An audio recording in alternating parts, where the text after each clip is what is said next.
Good morning students. आज का हमारा जो नया चैप्टर है वो है वचन। कल हमने लिंग के बारे में पढ़ा था, आज हम वचन के बारे में पढ़ेंगे। तो सबसे पहले हम वचन की परिभाषा देखते हैं कि वचन क्या होता है। देखिए, संज्ञा के जिस रूप से किसी व्यक्ति वस्तु के एक से अधिक होने का या एक होने का पता चलता है उसे वचन कहते हैं।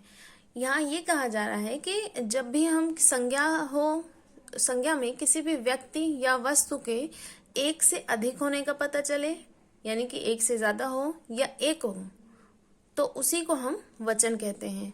जैसे यहाँ लिखा है लड़की खेलती है, तो यहाँ एक लड़की खेल रही है, इसका मतलब यह एक है। और यहाँ है लड़कियां खेल रही हैं, यानी यहाँ पे कई लड़कियां एक साथ खेल रही हैं, तो लड़कियां खेलती हैं। तो ये तो हो गया कि वचन क्या होता है। जिस भी रूप से हमें एक से अधिक होने का पता चले या एक होने का पता चले वही वचन कहलाता है। दूसरा अब देखते हैं हम नेक्स्ट कि वचन के कितने भेद होते हैं। वचन के दो भेद होते हैं, पहला है एक वचन और दूसरा है बहुवचन। इससे तो आप समझ ही रहे होंगे कि इनकी परिभाषा क्या हो सकती है। तो सबसे पहले हम एक वचन की परिभाषा देखते हैं। एक वचन में जिस शब्द के कारण हमें किसी व्यक्ति, वस्तु, प्राणी, पदार्थ आदि के एक होने का पता चलता है उसे एक वचन कहते हैं। अब कोई भी सामान होगा उसकी गिनती तो होगी ही, तो चाहे वह व्यक्ति हो, वस्तु हो, प्राणी हो या कोई पदार्थ हो, अगर किसी शब्द से हमें यह पता चले कि वह सिर्फ एक है तो उसे ही हम एक वचन कहते हैं। जैसे लड़का, बच्चा, सिपाही, रुपया, ये सभी हमारे एक वचन में है क्योंकि इनसे हमें सिर्फ एक के बारे में ही पता चल पा रहा है। दूसरा है बहुवचन। जिस शब्द के कारण हमें किसी व्यक्ति, वस्तु, प्राणी, पदार्थ आदि के एक से अधिक या अनेक होने का पता चलता है उसे बहुवचन कहते हैं। अब एक वचन में क्या था कि हमें उन लोगों के एक होने का पता चल रहा था, और बहुवचन में क्या होगा कि हमें किसी व्यक्ति, वस्तु, प्राणी, पदार्थ के कई होने का पता चलता है, यानी एक से अधिक होने का पता चलता है। जैसे इसका उदाहरण देखिए, लड़के, बच्चे, कपड़े, रुपए आदि। तो ऐसे ही कई सारे उदाहरण आपको मिल जाएंगे जिनसे आप एक वचन का और बहुवचन का पता लगा सकते हैं। तो ये तो हो गया आपका एक वचन किसे कहते हैं और बहुवचन किसे कहते हैं। अब एक वचन और बहुवचन के कुछ नियम भी होते हैं, उसी के अनुसार एक वचन और बहुवचन को बनाया जाता है। तो पहला नियम क्या है इसका, देखिए, आदरणीय या सम्माननीय व्यक्तियों के लिए बहुवचन का भी प्रयोग होता है, लेकिन एक वचन व्यक्तिवाचक संज्ञा को बहुवचन में ही प्रयोग कर दिया जाता है। अब जैसे यहाँ पे क्या कह रहे हैं कि जब आपसे कोई बड़ा इंसान हो, आपसे रिस्पेक्टेड इंसान हो, जिसको आपको रिस्पेक्ट देनी है, आपको सम्मान देना है, तब क्या किया जाएगा, वहां पर बहुवचन का ही प्रयोग किया जाता है, वहां एक वचन का प्रयोग नहीं करते हैं। जैसे यहाँ पे लिखा है ना पहला कि गांधी जी चंपारण आए थे। गांधी जी रिस्पेक्टेड पर्सन है, हमें उनकी रिस्पेक्ट करनी चाहिए।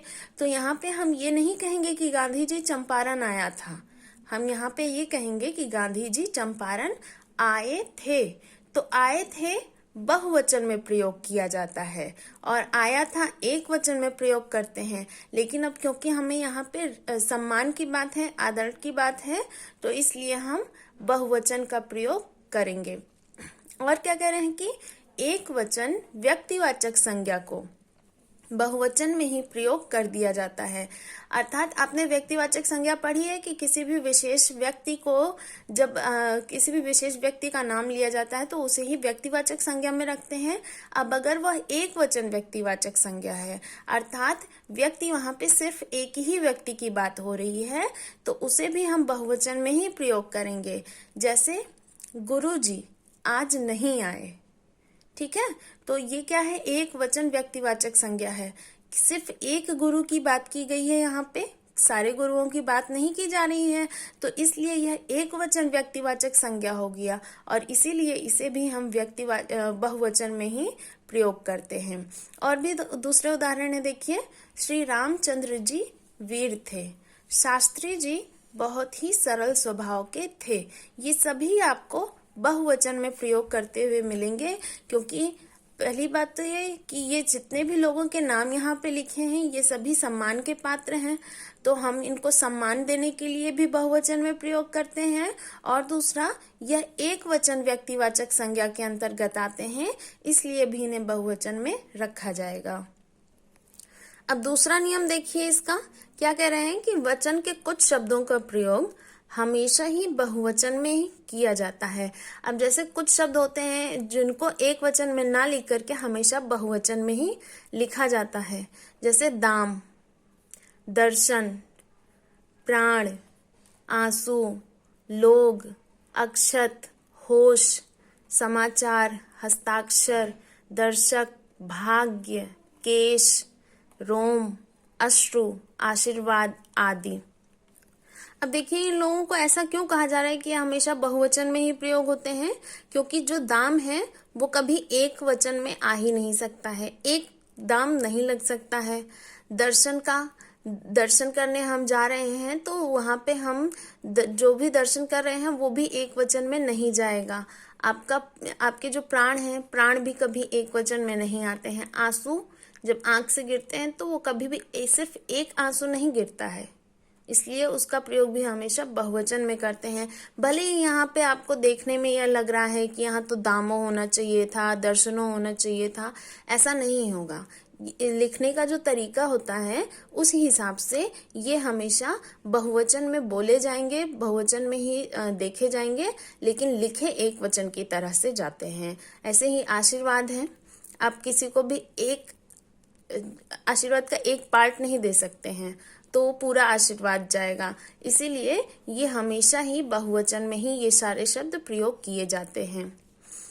अब है एक वचन से बहुवचन बनाना। आप एक वचन से बहुवचन कैसे बना सकते हैं? देखिए आपको एक साइड में एक वचन लिखे हैं और दूसरी साइड में बहुवचन लिखे हुए हैं। तो एक वचन से है जूता, बहुवचन बन जाएगा जूते। तारा, तारे। कपड़ा, कपड़े। कुत्ता, कुत्ते। पुस्तक, पुस्तकें। बहन, बहनें। कन्या, कन्याएं। वस्तु, वस्तुएं। चिड़िया, चिड़िया। लुटिया, लुटियां।